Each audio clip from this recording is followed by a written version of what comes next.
किती रे नाव तुझी? गोविंद, गोपाळ, देवकीनंद, हरी, केशव, माधव, मदन, मधुसूदन, मुरली मनोहर, मनमोहन, अच्युत, आदित्य, अनय, अनंत, जयंत, ज्योतिरादित्य, नारायण, निरंजन, श्रीकांत, श्यामसुंदर, वासुदेव, उपेंद्र, लक्ष्मीकांत, पुरुषोत्तम, ज्ञानेश्वर. नक्की कोणत्या नावाने तुला साथ घालायची? तू आमचा सखा, सवंगडी, मित्र. पण तुला साथ घातल्यावर तू समोर येतच नाहीस. मला समोर दिसते ती आकाशाची गर्द निळाली. मग त्या मागोमाग लहरत येतं एक मोरपीस.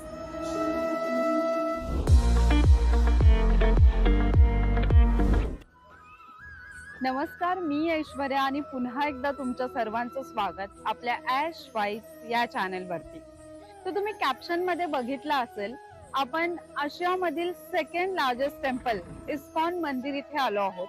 आणि हे मंदिर आज आपण या व्हिडिओमध्ये एक्सप्लोर करणार आहोत, ज्याचं रिसेंटली गेल्या 2 ते 2.5 महिन्यापूर्वी आपले पंतप्रधान माननीय नरेंद्र मोदीजी यांनी उद्घाटन केलं होतं. चला तर मग. भगवान श्रीकृष्णाला समर्पित या भव्य मंदिराचे नाव श्री श्री राधा मदन मोहनजी मंदिर असे आहे. गेल्या 12 वर्षापासून मंदिर उभारणीचे कार्य प्रगतीपथावर होते. या मंदिरामध्ये प्रवेश केल्यानंतर मंदिराच्या डाव्या बाजूला पुस्तकांचा स्टॉल आहे.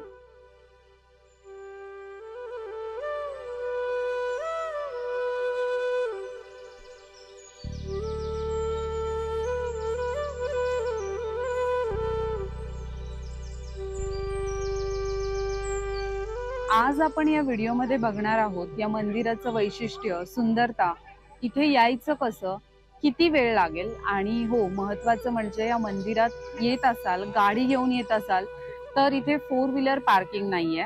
या मंदिराच्या बाहेर गाड्यांसाठी पार्किंग नाहीये.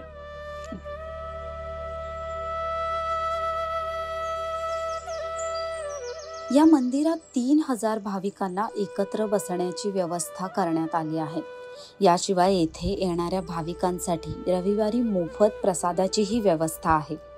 इस्कॉनचे जगभरात सुमारे 800 मंदिरं आहेत. हे मंदिर 9 एकर मध्ये आहे. इस्कॉन मंदिर हे मुंबईमध्ये जुहू इथे एक आहे आणि त्याच्यानंतर नवी मुंबईमध्ये इथे खारघरला आहे. हे मंदिर खूप सुंदर आहे असं मी ऐकलं होतं, पण एवढी स्तुती करण्याचं कारण इथे आल्यानंतरच कळतंय. आपण आता मंदिराच्या दिशेने निघालो आहोत आणि संध्याकाळची वेळ आहे.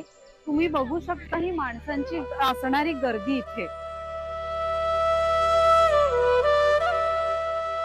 भगवान श्रीकृष्णांची मंदिरात आरती चालू असल्यामुळे आता अर्धा तास म्हणजे 6:30 ते 7 पर्यंत मंदिर बंद केलं आहे.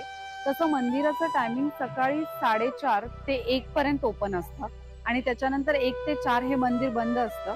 पुन्हा 4 ते 4:15 ला ओपन करून 9 वाजेपर्यंत मंदिर चालू असतं.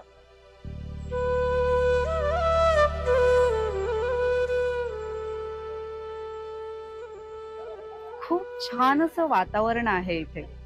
राधाकृष्णाच्या खूप तुम्ही गोष्टी किंवा टीव्ही सिरियल मध्ये पुस्तकही वाचली असतील, पण इथे आल्यानंतर तुम्हाला राधाकृष्णाची पेंटिंग आणि अशा छान अशा मूर्त्याही पाहायला मिळतील.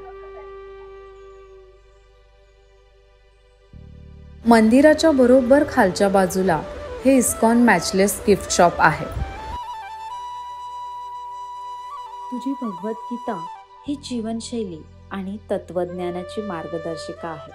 ज्ञान, कर्तव्य, भक्ती सांगत आमचं बोट धरून आम्हाला न कळत आत्मसाधनेचा मार्ग दाखवलास.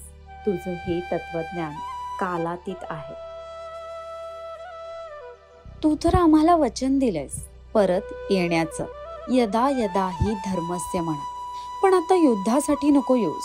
आम्ही सगळी माणसं बरीच स्वार्थी झालो आहोत, एकमेकांपासून फार दूर गेलो आहोत. आमच्या नात्याचे बंध जुळवायला येईल, आम्हाला समजवायला येईल. पुन्हा एकदा तुझ्या बासुरीचे स्वर आमच्या कानामध्ये घुमू दे. आमचं हरवलेलं प्रेम पुन्हा एकदा बहरू दे.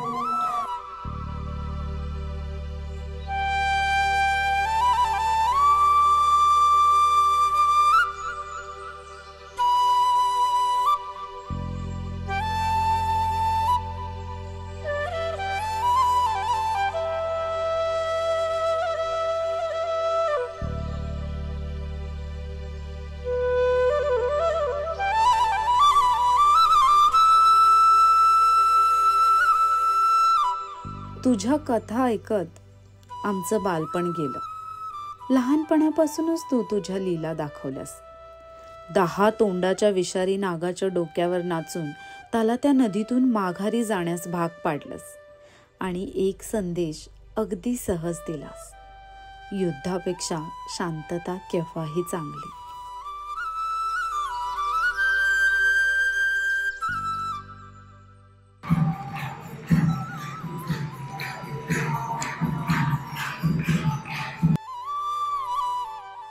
या मंदिराची जी सुंदरता आहे आणि या मंदिराला केलेली सजावट, ती बघतच बसावं असं वाटेल.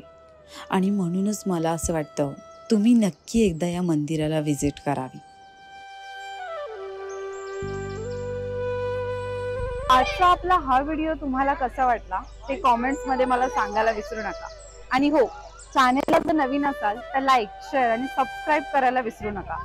लवकरच भेटू पुढच्या व्हिडिओमध्ये. बाय.